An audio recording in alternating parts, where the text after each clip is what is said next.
An elegy, when it's a musical piece, is either a piece that is very sad or it is in memory of someone that has died. So this is Einaudi's support for Greenpeace and global warming and all the concerns about the Arctic and the melting of the ice. It's a really beautiful piece. There aren't that many notes in it actually, so sort of that's not the technical difficulty thing here. It's about being atmospheric and musical and feeling space and hearing sort of the vibrations as you sort of let things fall and echo.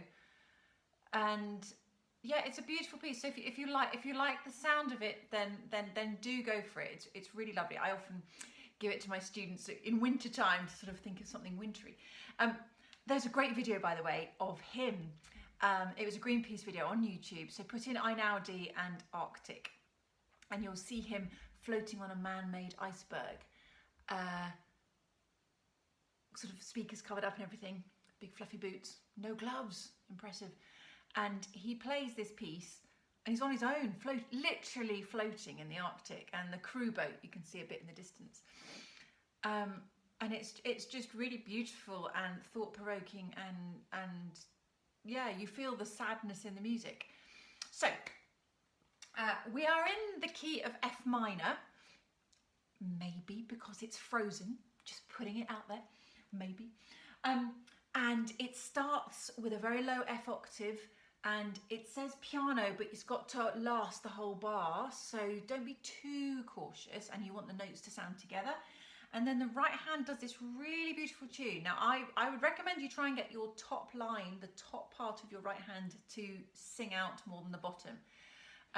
So a bit of hand balance there. I've done a video about hand balance if you want to know, and I sort of explain how to practice this first line, if that's useful to you. Okay, so basically, if you don't do the hand balance, you do it equally, it sounds like this.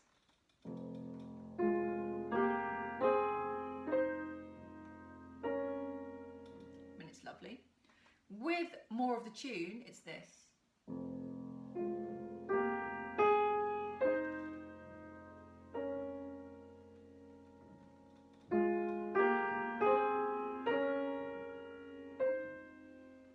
And you can, which I think is better, and you can be quite free about your timing. It says rubato. So whenever Einaudi plays things, I don't know if you've noticed, but there's quite a few recordings out there of all his pieces.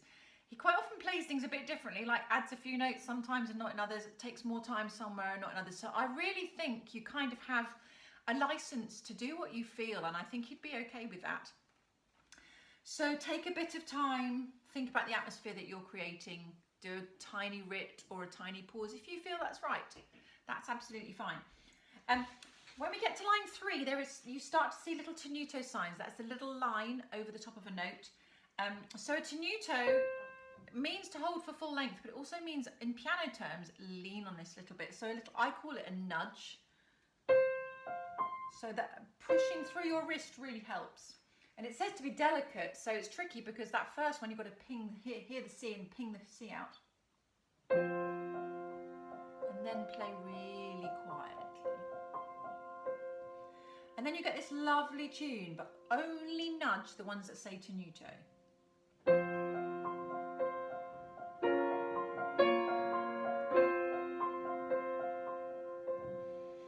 And there's a kind of a pivot on that F in the middle is the thing that you sort of kind of keep your F there and roll either side for the quiet notes.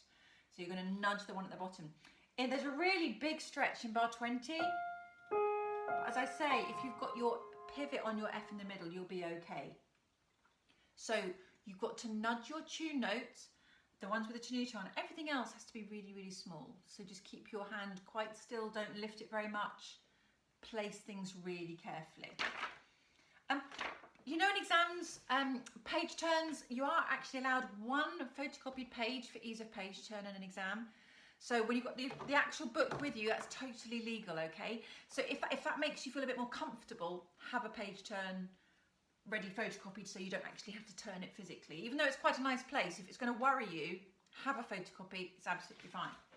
Top of the second page, we've still got an F in our right hand that needs the nudge.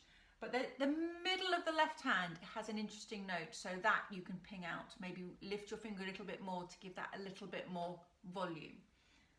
And then it fades away. Now we get a totally different change of mood at bar 31.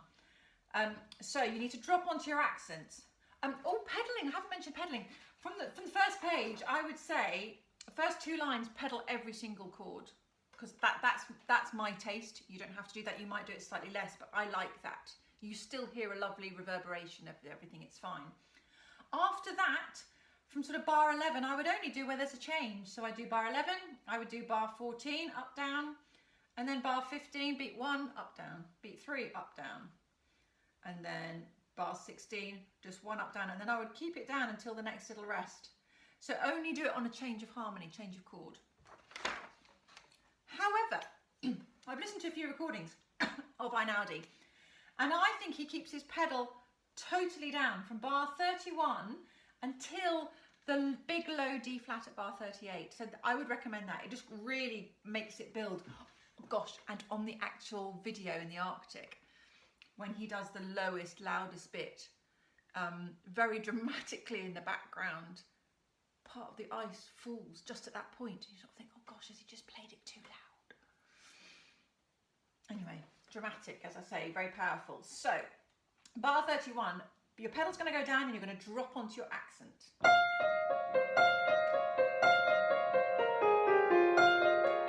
Use your arm. Build.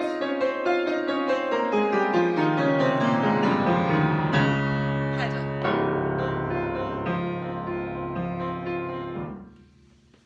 Whew, that's the biggest bit of the piece. After that, it becomes a bit more thoughtful. You've still got your obvious lean notes. And the only thing I want to say about the last page really is that the pauses, when Einaudi does it, he really doesn't do a big pause until bar 57. All the other pauses are really actually very short, and he wants it to be kept moving, like it's flowing, like there's an urgency. But when we get to bar 57, you can do a lovely long pause, and I like that. And then the last line is basically the same as line 2 of the first page, but I would be quieter, slower, more thoughtful. And of course, the piece doesn't finish on an F minor chord. So it's like what we call a question mark ending. It's like, there's no ending. What's going to happen? Which is that Greenpeace message of over to you, world. So it's a really lovely piece. We're so lucky to have it on a grade 5 exam syllabus. So yeah, enjoy all the sonorities, bring out the tune, take your time, place your chords, and do what you feel is right to make the music sing. I'm not going to do a slow motion for this one because I think you can watch enough from the first video. So over to you. Enjoy.